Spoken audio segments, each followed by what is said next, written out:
Assalamualaikum warahmatullahi wabarakatuh. Perkenalkan, nama saya Putriani. Baiklah, saya di sini akan menjelaskan tentang kata lanjutan. Jadi, di dalam kata lanjutan itu terdapat penulisan akronim. Pengertian dari akronim.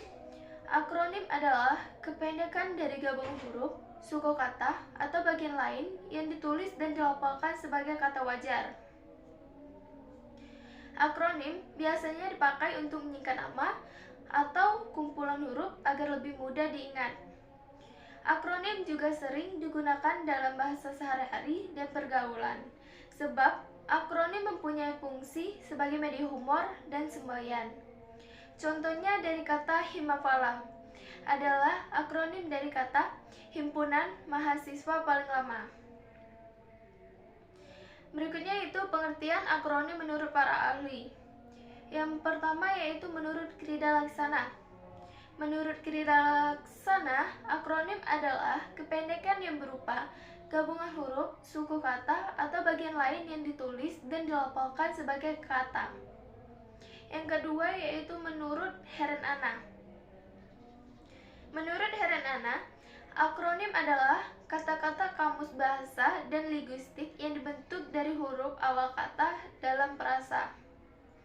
Yang ketiga yaitu menurut Webster New Collegiate. Menurut Webster New Collegiate, akronim adalah kata yang dibentuk dari inisial suku kata atau huruf dari kata lain. Yang keempat yaitu menurut Rahman. Rahman menerangkan, akronim adalah hasil gabungan silabel kata, huruf dari kelompok kata, ataupun gabungan silabel kata dalam frase.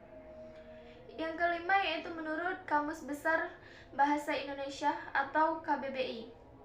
Akronim dijelaskan sebagai kependekan yang berupa gabungan huruf atau suku kata, atau bagian lain yang ditulis dan dilafalkan sebagai kata yang wajar. Selanjutnya yaitu macam-macam dari akronim.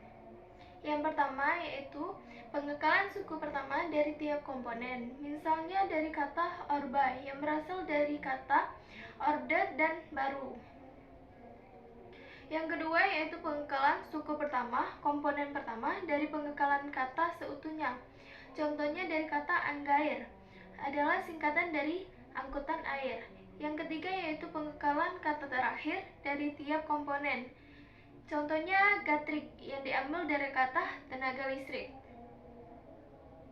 Yang keempat yaitu pengekalan suku pertama dari komponen pertama, kedua, dan huruf pertama dari komponen selanjutnya. Contohnya dari kata Gapeni, singkatan dari Gabungan Pengusaha Apotek Nasional.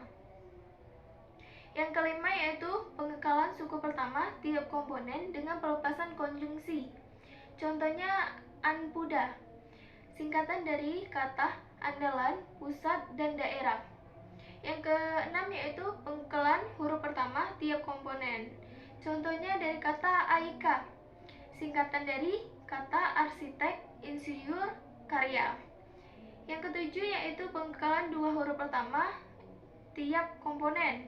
Contohnya dari kata UNUD, itu singkatan dari kata Universitas Udayana. Yang kedelapan yaitu pengekalan tiga huruf pertama tiap komponen. Contohnya dari kata puslat, singkatan dari kata pusat latihan. Yang kesembilan yaitu pengekalan dua huruf pertama komponen pertama dan tiga huruf pertama komponen kedua disertai pelepasan konjungsi. Contohnya abnon, singkatan dari abang dan nona.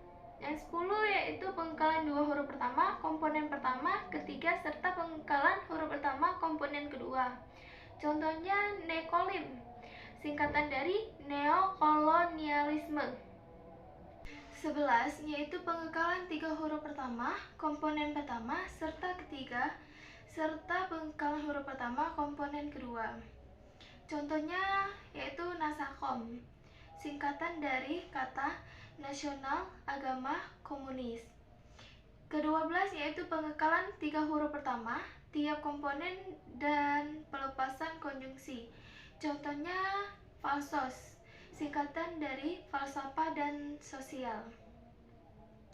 Yang ke-13 yaitu pengekalan 2 huruf pertama, komponen pertama, dan 3 huruf pertama, komponen kedua. Contohnya dari kata Jabar, singkatan dari kata Jawa Barat. 14 yaitu pengekalan 4 huruf pertama, tiap komponen disertai pelepasan konjungsi.